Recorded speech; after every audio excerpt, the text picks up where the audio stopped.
Hello दोस्तों। तो आज हम आपको कोरिया के एक ऐसे लड़की की कहानी सुनाएंगे जिसका नाम यंग है और जो एक करोड़पति बाप का इकलौता बेटा है। पर उसे अपने पापा की कंपनी और पैसे में कोई इंटरेस्ट नहीं है।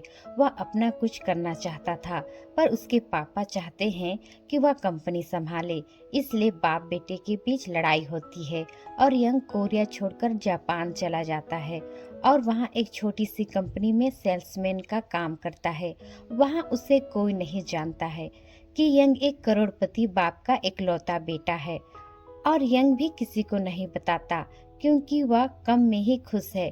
पर दोस्तों, कुछ दिनों बाद उसके कंपनी का मैनेजर बताता है कि यह कंपनी 1 महीने में बंद होने वाली है, इसलिए कहीं दूसरी जगह नौकरी ढूंढ लो। तो दोस्तों, यंग दुखी मन से अपनी गर्लफ्रेंड के पास जाता है तो देखता है कि वह दूसरे लड़के के साथ मस्त डांस कर रही है। तो यंग पूछता है कि यह सब क्या चल रहा है। तो लिली भी अकड़ कर कहती है, यह मेरा नया बॉयफ्रेंड है जो एक करोड़पति भी है। तुम्हारे जैसे गरीब बॉयफ्रेंड के साथ तंग आ गई थी, इसलिए मैं तुमसे ब्रेकअप करना चाह ही रही थी। लो, आज कर ही लेते हैं। दोस्तों, बेचारा यंग कुछ कह ही नहीं पाता और वहाँ से चला जाता है।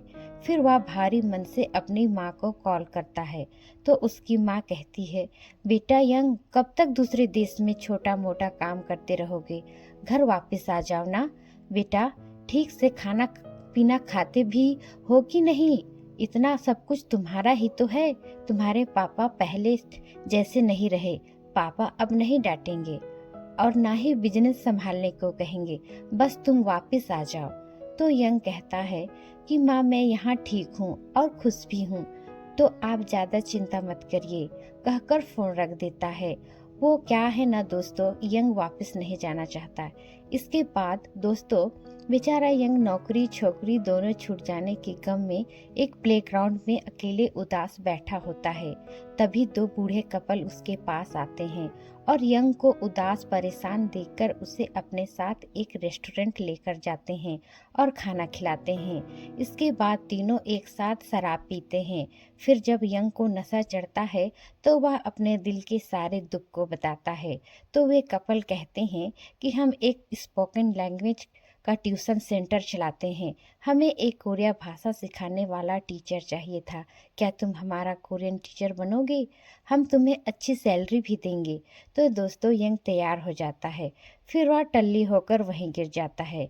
इसके बाद वे कपल यंग को अपने घर ले जाते हैं और वहीं सुला देते हैं।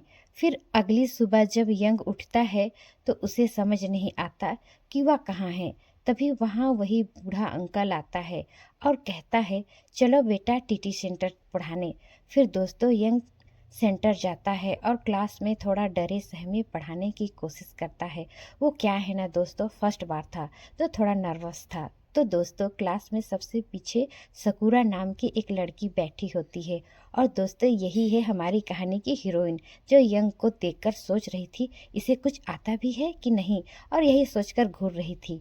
यंग थोड़ा डर जाता है पर जैसे तैसे दोस्तों पहला दिन निकाल लेता है। आगे की कहानी अगले भाग में। तब तक के लिए सब्सक्राइब जरूर करिए। धन्यवाद।